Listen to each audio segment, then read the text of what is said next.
ठरलं.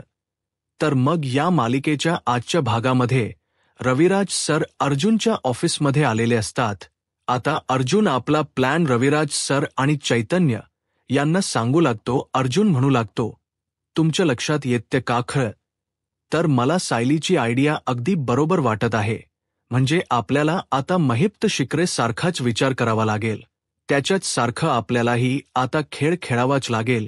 एक एक स्टेप करून आता महिप्तला घाबरवायचं आणि मग मात्र त्याला ट्रॅप मध्ये अडकवायचं. रविराज सर अर्जुनला म्हणतात, आयडिया खरंच खूप छान आहे, परंतु कसं आहे ना, आपण अंधारात तीर मारत आहोत. मग यातून आपल्याला यश मिळेल की नाही मिळेल हे मात्र सांगता येत नाही. तर त्याचवेळी सायली म्हणते, मिळूही शकतं, कारण महिपा शिकरे सारखी माणसं ही भेकड असतात.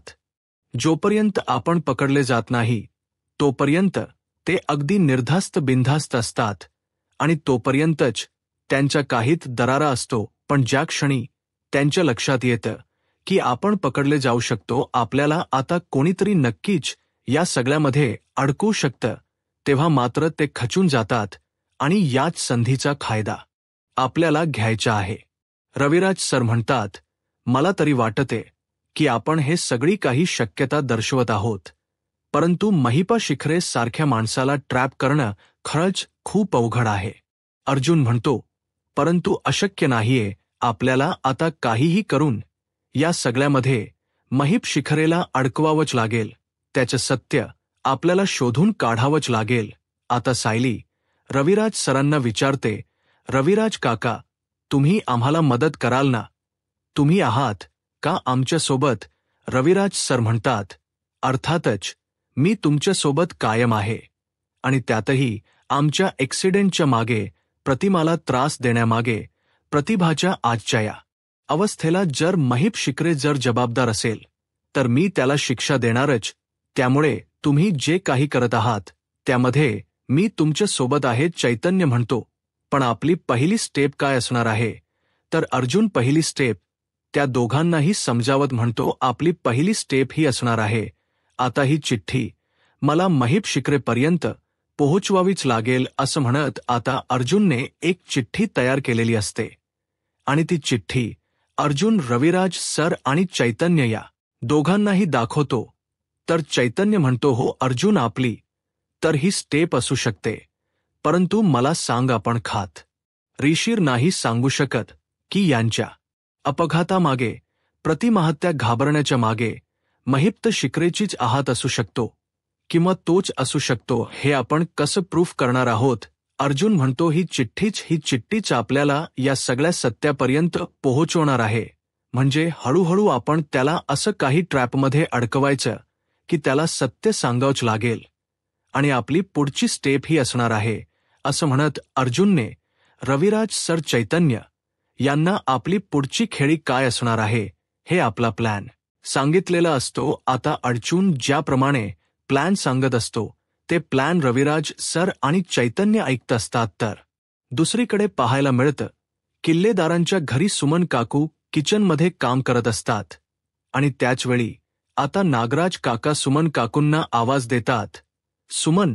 तर सुमन काकू विचारतात, काय झालंय, काय हव्य तुम्हाला? नागराज काका म्हणतात, अगं जेवणाची वेळ झाली आहे. मग जेवणच हो असणार ना? झालंय का जेवण? सुमन काकू म्हणतात, नाही हो, जेवणाला थोडा वेळ लागेल, कारण मी वहिनीसाठी सूप बनवत होते. आता हे ऐकल्यानंतर नागराज काका म्हणू लागतात, म्हणजे वहिनीसाठी सूप आणि आम्ही का असं उपाशीच राहायचं आहे का? सुमन काकू म्हणतात, नाही हो, जेवण होतच आलं आहे. आज वहिनीची थोडी तब्येत बरी नव्हती ना, आता आहे. ऐकल्यानंतर नागराज काका म्हणतात, काय बरं नव्हतं? सुमन काकू सत्य लपवतात आणि म्हणू लागतात, काही नाही, थोडं गरगरल्यासारखं वाटत होतं आणि म्हणूनच म्हटलं की त्यांची काळजी घ्यावी. नागराज काका म्हणतात, परत ठीक आहे, मी वहिनीला बघून येतो. सुमन काकू थांबवण्याचा प्रयत्न करतात आणि म्हणू लागतात, अहो असं काय करताय? ते आता आराम करत असतील ना, लगेचच का जाताय? तुम्ही नंतर जाऊ शकता. नागराज काका म्हणतात, आता ते मी कधी जायचं हे तू मला शिकवणार आहेस का? असं म्हणत सुमन काकूंच काही ऐकून न घेता नागराज काका आता प्रतिमा त्यांना भेटण्यासाठी निघून जातात. तर इकडे सुमन काकू घाबरून गेलेले असतात. सुमन काकू मनाशीच म्हणतात की आज मंदिरात नक्की काय घडलं आहे हे यांना कळायला नको. हे जर यांना कळालं आणि सायली अर्जुनला महिप्त शिखरेबद्दल संशय आला हे अजिबातच कळायला नको, कारण हेही त्यांना समजू शकतं. आणि म्हणूनच सुमन काकू धावत पळत प्रतिमा त्यांच्या रूमच्या दिशेने निघालेले असतात. तर इकडे ऑफिसमध्ये सायली रविराज सरांना विचारते, काय झाले काका, तुम्ही असे शांत का आहात? रविराज सर म्हणतात, नाही म्हणजे मला एका प्रश्नाचं उत्तर मिळत नाहीये की असं काय घडलंय की महिप्त शिखरेचा फोटो पाहून किंवा त्याला पाहून प्रतिमा घाबरते, कारण महिप शिखरे हा आश्रम केसच्या निमित्ताने किंवा आश्रमाच्या हेतूनेच तुमच्या आयुष्यात आला. आता सायली अर्जुनला ते क्षण आठवू लागतात. महिप्त शिखरेनी ते आश्रम पाडायला घेतलेलं असतं. सायली आश्रम वाचवण्याचा प्रयत्न करत असते, परंतु त्याचवेळी आता आश्रम महिप शिखरे पाडत असताना अर्जुनने स्टे ऑर्डर आणलेली असते. तर महिप्त शिखरे अर्जुनला म्हणालेले असतात, तुमच्या हातून ही केस तर गेलीच आहे, आश्रमही गेला आहे आणि तुमचे सासरे ते तर आता जन्मठेपच भोगणार आहेत. तर अर्जुन त्यांना म्हणालेला असतो, ही केस हे आश्रम माझ्या हातून गेलेलं नाही, अजूनही माझ्याच हातात आहे. तर सायलीला ते क्षण आठवतात ज्यावेळी महिपात शिखरेने आता मधुभाऊंवर हल्ला केलेला असतो. आणि म्हणूनच सायली महिप्त शिखरेच्या घरी ज्या विचारण्यासाठी गेलेली असते आणि म्हणालेली असते, महिपा शिखरे, आज तुझ्यामुळे माझे मधुभाऊ कोमात गेले आहेत. आता कुठे त्यांनी नवीन आयुष्याची सुरुवात केली होती, पण तीही तू हिसकावून घेतलीस. अरे, अजून किती जणांचा तळतळाट घेणार आहेस? सायली अर्जुनला हे सर्व क्षण आठवू लागतात. तर रविराज सर पुढे म्हणू लागतात, जर महिपा शिखरेचा संबंध आश्रमाच्या निमित्ताने तुमच्या आयुष्यात आला तर मग आमचा ॲक्सिडेंट हा 20 ते 22 वर्षापूर्वी घडला आहे. मग या 20-22 वर्षापूर्वीच्या अपघाताशी महिप शिखरेचा काय संबंध असेल? तर अर्जुन म्हणतो, या प्रश्नाचं उत्तर अजूनही मला मिळालेलं नाही, परंतु आता हा आपल्याकडे शेवटचा मार्ग आहे. प्रतिमाहत्यांची मेमरी जर परत आणायची असेल तर आपल्याला हा मार्ग निवडावाच लागेल. हा एकमेव मार्ग आहे की ज्यामुळे प्रतिमाहत्यांची मेमरी परत येऊ शकते. हे एक शेवटचं लॉक आहे की ते आता आपल्याला उघडावं लागेल. आता रविराज सरही अर्जुनच्या बोलण्याचा विचार करू लागतात. तर इकडे प्रतिमा आत्या आराम करत असतात.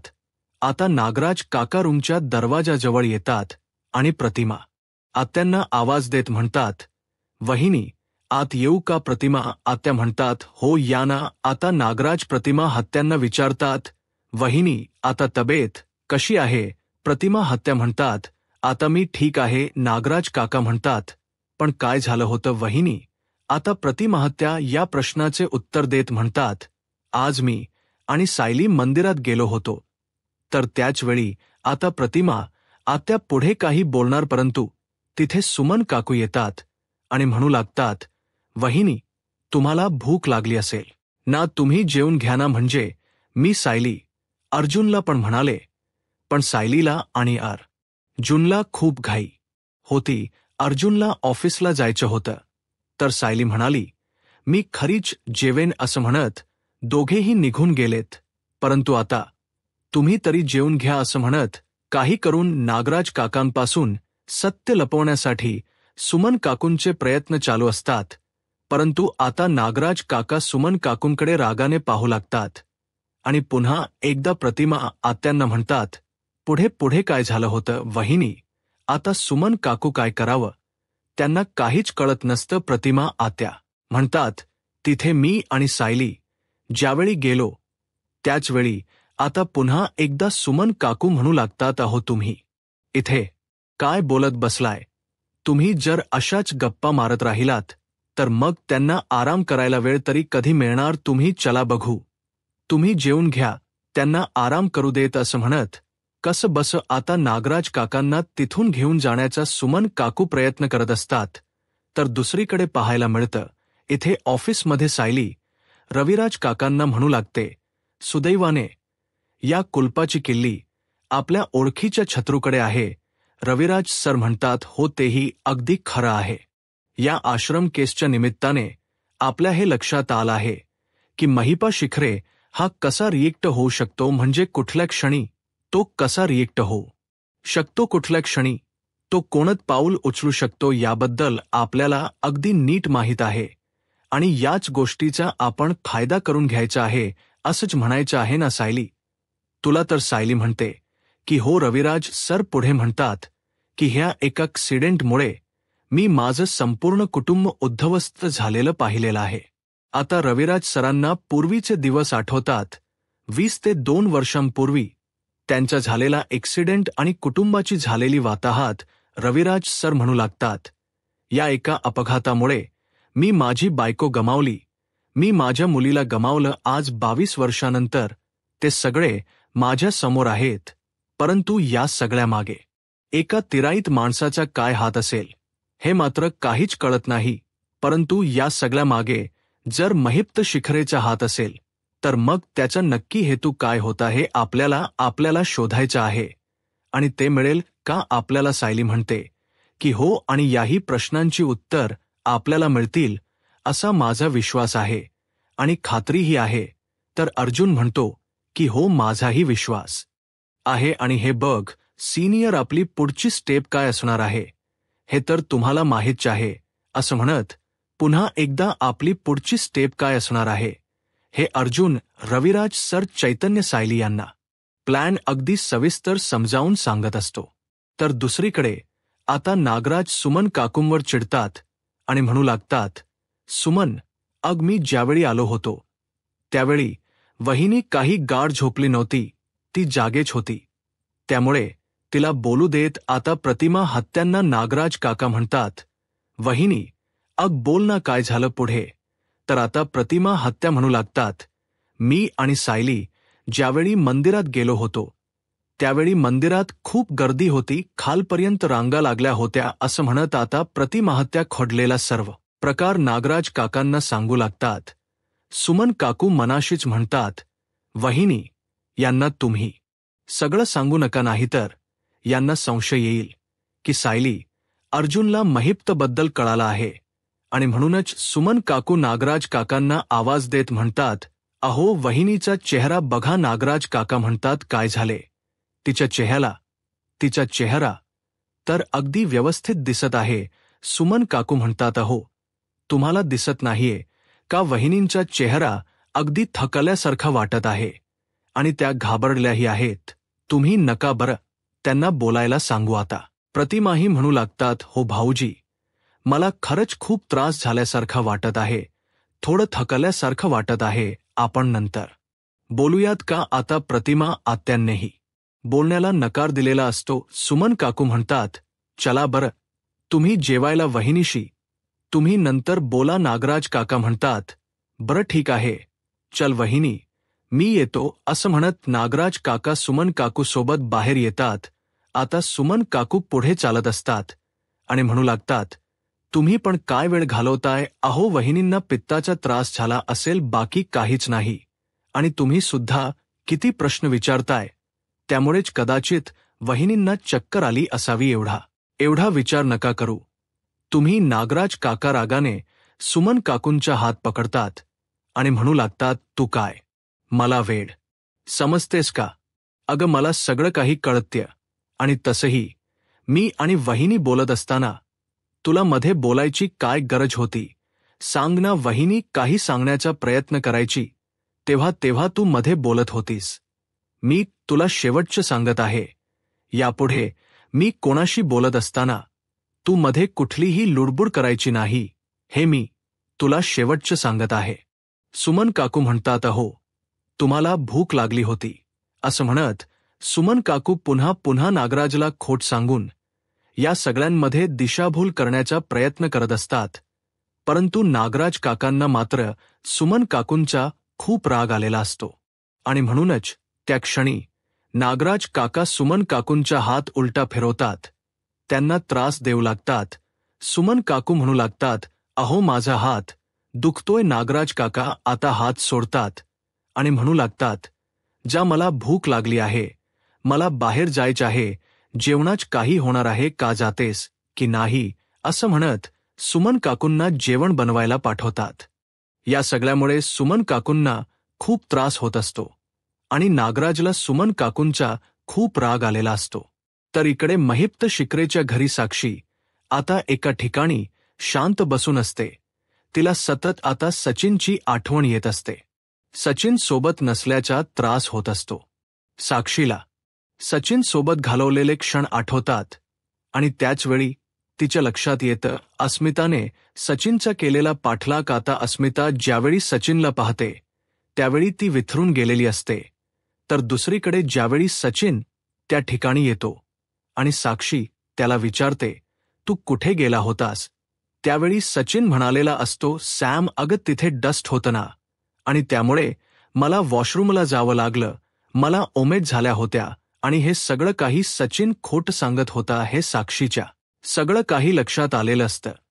तर त्यानंतर सचिनने केलेली लपवाछपी, त्याचं सततच खोटं बोलणं, हे सगळं काही साक्षीला आठवत असतं. मंदिरात असताना आनंदाचे क्षण असतात, परंतु त्याचवेळी सुद्धा सचिन लगेच निघालेला असतो. तो साक्षीला काही न सांगता रिक्षा बुक करतो आणि तिथून निघून जातो. आता साक्षीने त्याला थांबवण्याचा प्रयत्न केलेला असतो, परंतु सचिन साक्षीच काही ऐकून न घेता तिथून निघालेला असतो. तर त्यानंतर साक्षी अण्णांना म्हणालेली असते, "अण्णा, आज तो ज्या पद्धतीने निघून गेलाय ना, त्यानंतर मला तर नाही वाटत की तो परत माझ्या आयुष्यात येईल, परत मला भेटेल अण्णा. त्याने मला फसवलं आहे."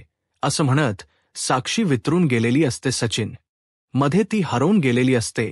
साक्षीला काय करावं काहीच कळत नसतं. तर इकडे सचिन ऑफिसच्या काम करत असतो.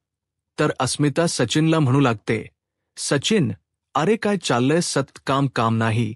आज तू कोणतीही कॉन्फरन्स करायची नाहीये.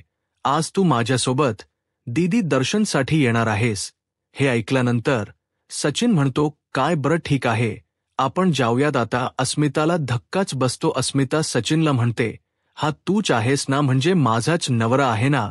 की माझ्या नव्याच्या जागी दुसरा कोणीतरी येऊन बसला आहे?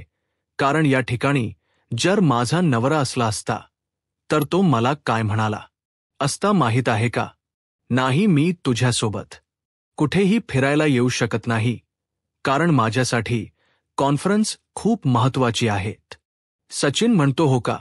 अगं असं काही नाहीये. खरं सांगायचं तर मी कालच मेल केला आहे. कालच मी सांगितलं आहे की आजचा दिवस मी माझ्या बायकोसोबत वेळ घालवणार आहे. आजचा दिवस फक्त माझा आणि माझ्या बायकोचा असेल.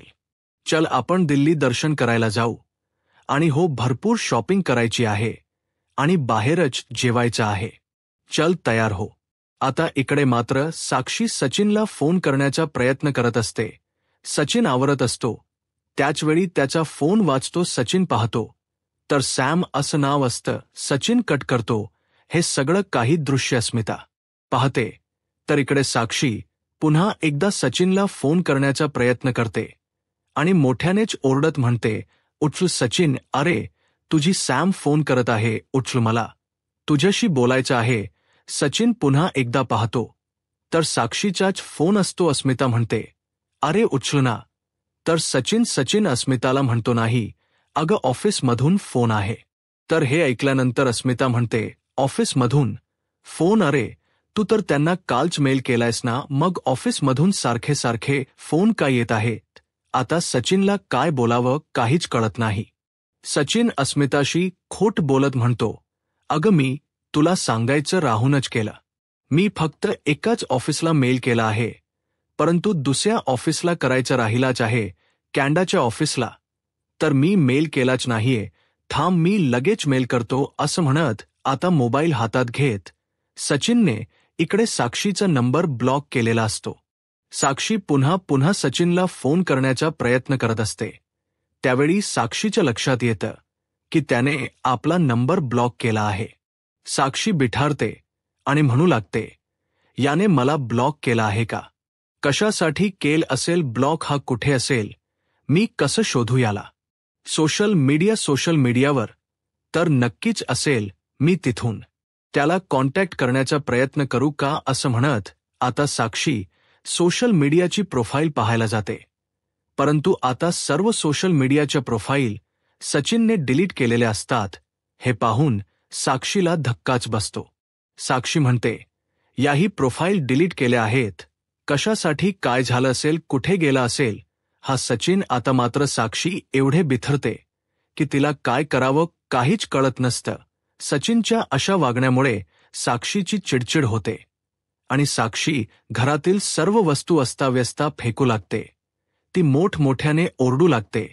ती आरडाओरडा करत असते आणि सचिनला आवाज देत असते. सचिन तिला सोडून गेला आहे हे तिला सहन होत नसतं आणि म्हणूनच साक्षी मोठमोठ्याने किंचाळत असते आणि खूप रडत असते. तर दुसरीकडे पाहायला मिळतं प्लॅनप्रमाणे आता सायली आणि अर्जुन महिप शिकरेच्या घराबाहेर आलेले असतात. सायली, अर्जुन खूप वेळ झाला महिपा शिकरेच्या घराबाहेर लक्ष ठेवून असतात.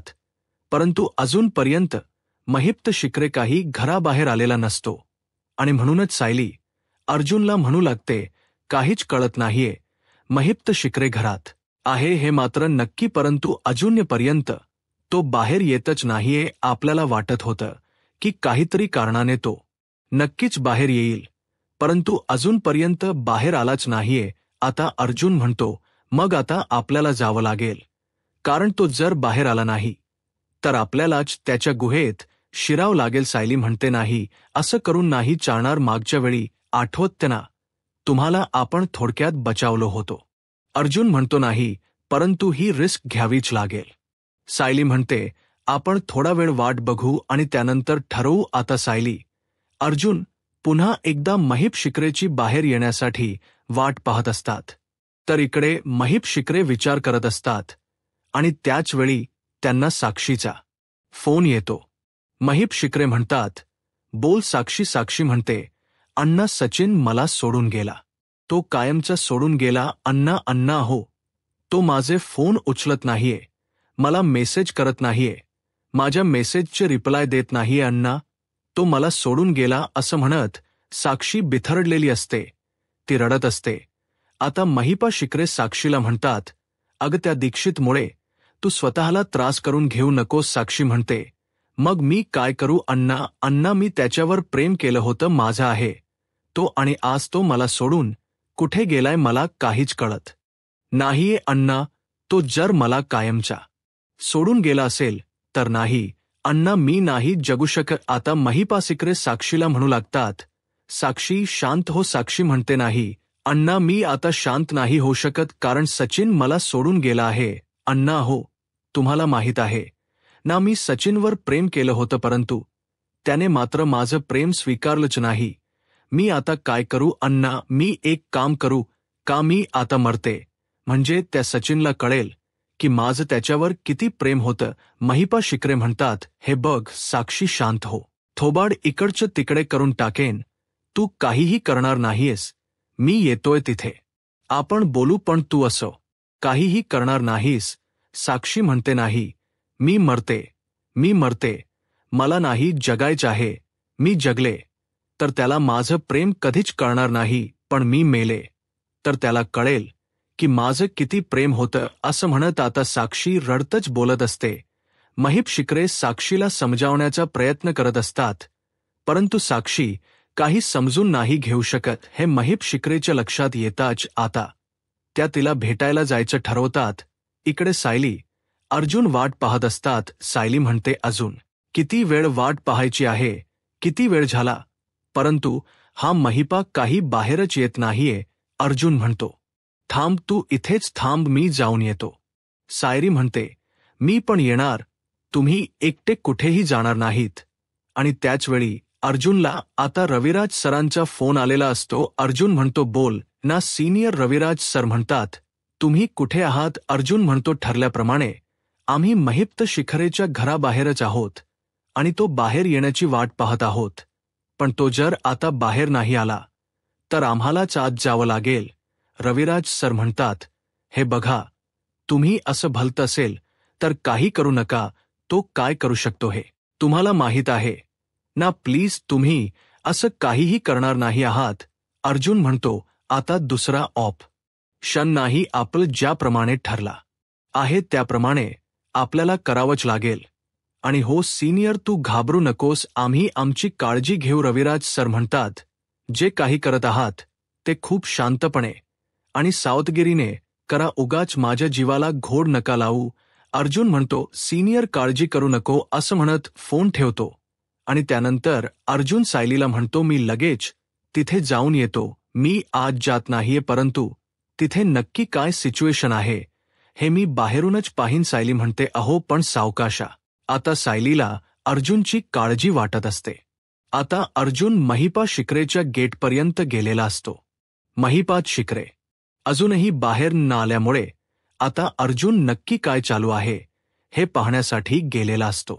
तर इकडे महिप्त शिकरे साक्षीच्या काळजीने खूप कासावीस झालेले असतात आणि म्हणूनच फोनवर बोलत बोलत तिला शांत करत ते आता साक्षीच्या घरी जाण्यासाठी निघालेले असतात. महिप शिकरे फोनवर बोलत बाहेर येत आहेत हे अर्जुनने पाहिलेलं असतं आणि म्हणून अर्जुन लगेच गाडीच्या मागे येऊन लपतो आणि सायरीला म्हणतो महिप शिकरे येत आहे आणि तो फोनवर बोलत आहे. हा एकच चान्स आहे आपल्याला आपला प्लॅन वर्क करण्यासाठी. आता तो फोनवर बोलत आहे त्या क्षणी मी त्याच्या खिशात चिठ्ठी ठेवू शकतो. सायली म्हणते बरं ठीक आहे असं म्हणत आता अर्जुन सायलीला म्हणतो तू काळजी घे. आता अर्जुन महिपा शिकरेच्या दिशेने निघालेला असतो. महिपा शिकरे फोनवर बोलत असतात आणि म्हणू लागतात साक्षी अगं मी तिथे येतच आहे ना, तुला थोडा वेळ धीर धरता येत नाहीये का पोरी? अगं प्लीज थोडा वेळ धीर धर, मी तिथे येतोय, आपण शांतपणे बोलू. परंतु साक्षी फोन कट करते. आता महिपा शिकरे पुन्हा एकदा साक्षीला फोन करतात आणि म्हणू लागतात तू फोन कट करायचा नाहीये, मी जे सांगत आहे ते ऐकून घे. आता महिपा शिकरे फोनवर बोलत असतात. त्यांना साक्षीची काळजी वाटत असते आणि त्याच संधीचा फायदा घेत अर्जुन महिप शिकच्या समोरून जात त्यांच्या खिशात चिठ्ठी ठेवत तिथून निघून जातो. महिप शिकरेचा मोबाईल खाली पडतो. महिप शिकरे चिडतात आणि म्हणू लागतात कळत नाही का रे, तुला नीट बघून चालता येत नाही का? असं म्हणत महिप शिकरे आपला मोबाईल उचलतात आणि खिशात ठेवायला जातात.